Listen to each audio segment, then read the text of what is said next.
बताएंगे मथुरा की जनता के दिल में आखिर क्या है। सबसे पहले आप ये रिपोर्ट देखिए। में की बात करें, ब्रज की बात करें तो यहाँ होलियों की धूम मची हुई है, चारों तरफ रंग और गुलाल नजर आ रहा है। लेकिन हम बात करें चुनावी चर्चाओं की, तो यहाँ ब्रज के लोगों की चुनावी माहौल क्या है, क्या इनके रुझान है, अब की बार ये किसके माथे गुलाल लगाएंगे, किसके ताज पहनाएंगे। हमारे साथ तमाम मथुरावासी मौजूद हैं, अलग अलग पार्टियों के सभी कार्यकर्ता हैं। क्या नाम है जी आपका? जी महेंद्र बाशरे। कहाँ से आए हैं? नौजील के हैं प्रॉपर। हम बात करें चुनावी चर्चाओं की बात करें तो चुनावी चर्चाओं को लेकर क्या रुझान है अब की बार मथुरा से? रुझान ये है कि इस बार को 2 बार दे चुके हैं वोट, मतदान कर चुके हैं 2 बार, दोनों बार बम्बई भाग जाती है, बार बार उसी बाहर के प्रत्याशी को ले आती है। हमारा क्या है, हमें तो अपना प्रत्याशी अपने क्षेत्र का चाहिए, अपने क्षेत्र का प्रत्याशी चाहिए, हर कीमत पर क्षेत्र का चाहिए। जो क्षेत्र से आएगा मतदान उसके पक्ष में करेंगे। मथुरा हेमा जी मथुरा में नहीं रहती हैं? नहीं रहती लोग है। वहां बीच आज तक देखा ही नहीं उनको, हेमा जी को। हेमा जी रहती कौन से बिल में है? हमारे साथ तमाम अलग अलग पार्टियों के कार्यकर्ता हैं हमारे साथ। जी क्या नाम है जी आपका? मेरा नाम मनीष जिंदल है और रहने वाला नौजील का हूँ मैं। और मैं तो यही कहना चाहता हूँ कि भाई कुछ भी सही, आज जो हमारा देश है सिर्फ मोदी जी की वजह से है और मैं तो अंधा रखूंगा मोदी जी का। सीधी सीधी बात है, कोई कुछ भी कहे मेरे बारे में। अभी अंकल जी ने बात कही कि हेमा जी मथुरा में नहीं रहती, जनता के बीच नहीं रहती हैं, या इसको लेकर क्या कुछ है? वो बात ठीक है, सभी लोग अपने अपने विचार रखते हैं, इसमें कोई बुराई वाली बात नहीं है। हाँ, थोड़ा सा ये तो है कि भाई ग्रामीण अंचल में वो कम आती है, लेकिन जो उनका उद्देश्य है वो सच में बहुत बड़ा है। ये भी बात आप मानिए, बड़ा चेहरा होता तो वो बड़ी सोच की व्यक्ति होती है, महिला होती है। और मैं इतनी गारंटी देता हूँ, तीसरा कार्यकाल जो हो उनका जो होगा वो ये मानो ब्रज क्षेत्र के लिए बहुत ही बड़ा होगा। ये गारंटी है मेरी इस बात की। मैं बार बार यही निवेदन करूंगा, आप ये ना सोचे हेमा मालिनी वो कम आती है क्षेत्र में, पर आप इतना भी आप मतलब पूरा मतलब गारंटी इस बात की है, मतलब 100%। अब के हेमा जी ने एक बार हमारी बातचीत हुई थी तो हमने उनसे ये कहा था कि आप ग्रामीण अंचल में क्यों नहीं आती हैं, तो भाई उन्होंने कहा था कि मेरी थोड़ी मजबूरी रही है, लेकिन आपको इस बार मैं कोई ऐसा मौका नहीं दूंगी। पूरे ब्रज क्षेत्र के लिए मैं पूरी जान लगा दूंगी, हर तरीके से जो भी आप मेरे पास कार्य लेके आएंगे उसको मैं पूरा करके छोड़ूंगी।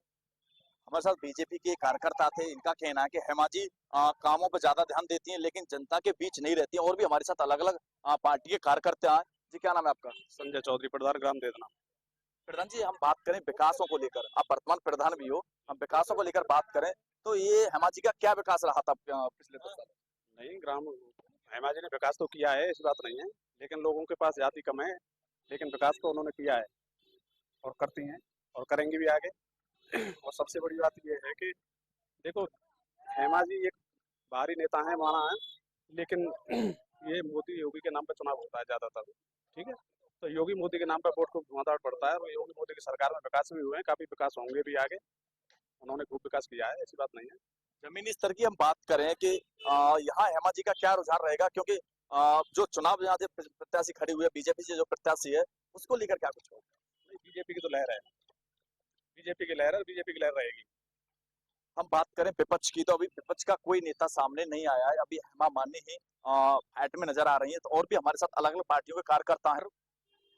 भारत के इतिहास में मथुरा की जीत टॉप 10 में रहने वाली है अब की बार। हमको ये नहीं पता कि कौन प्रत्याशी है कौन नहीं है, हमको सिर्फ हमारा प्रत्याशी नरेंद्र मोदी है।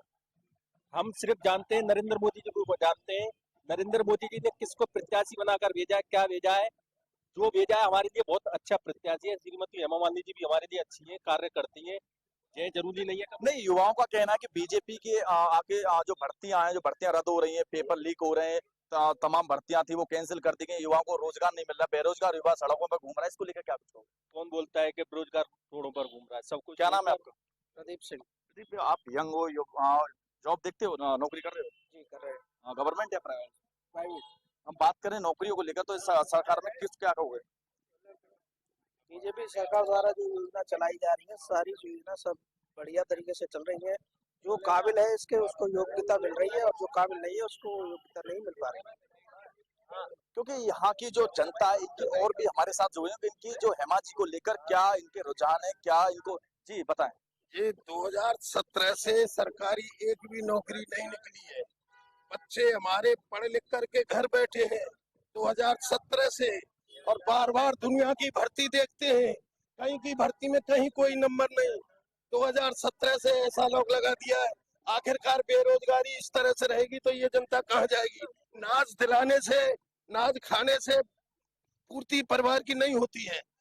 जब तक नौकरी लगेंगी विकास होगा। नाज तो और वो हमारे घर से ले जाए, नाज की कोई आवश्यकता नहीं है। एक बात बताइए जी। अभी हमारे साथ तमाम पैसे कार्यकर्ता भी थे, जो बीजेपी कार्यकर्ता से हम उनसे बात करेंगे। जी, जो आरोप लगा रहे हैं अभी अंकल जी कह रहे हैं जो भर्तियां रद्द हो रही हैं उसको लेकर बीजेपी पर आरोप लगा रहे हैं, क्या कुछ कहोगे? ऐसा है, सबके अपने अपने विचार होते हैं। और रही बात सेठ जी की, अब कभी देखो जैसे ये कभी कभी ऐसा होता है, देखो परिवार में सब कभी जो परिवार का जो मुखिया होता है, क्या मुखिया कभी सभी परिवार के लोगों को साथ लेता है? वो ये तो आपस की लड़ाई झगड़े सब चलते रहते हैं और देश में सब तरह का माहौल है। और ये तो 100% मान लो कि 400 पार सीट आएंगी हमारी। क्योंकि जो हेमा का जो रुझान यहाँ देखने को मिल रहा है, काफी लोगों में उत्साह हेमा को लेकर के है। यहाँ के लोगों की जो जमीनी की रिपोर्ट की हम बात करें, क्योंकि यहाँ जो जिनका कहना कि हेमा जी जनता में नहीं रहती हैं, जनता में जनता के बीच नहीं रहती है, क्योंकि इनका तमाम तरह के जो आरोप हेमा जी के ऊपर लगा रहे हैं। क्योंकि लेकिन बात सबसे बड़ी बात यह है कि चुनावी में अभी विपक्ष में पार्टी का कोई कार्यकर्ता सामने नहीं आया है। तो हमारे सहयोगी आपको सुनवा रहे थे कि दरअसल लोकसभा चुनाव को लेकर क्या है मथुरा वासियों के मन में और क्या है उनकी राय। फिलहाल इसी के साथ इस बुलेटिन में इतना ही। तमाम खबरों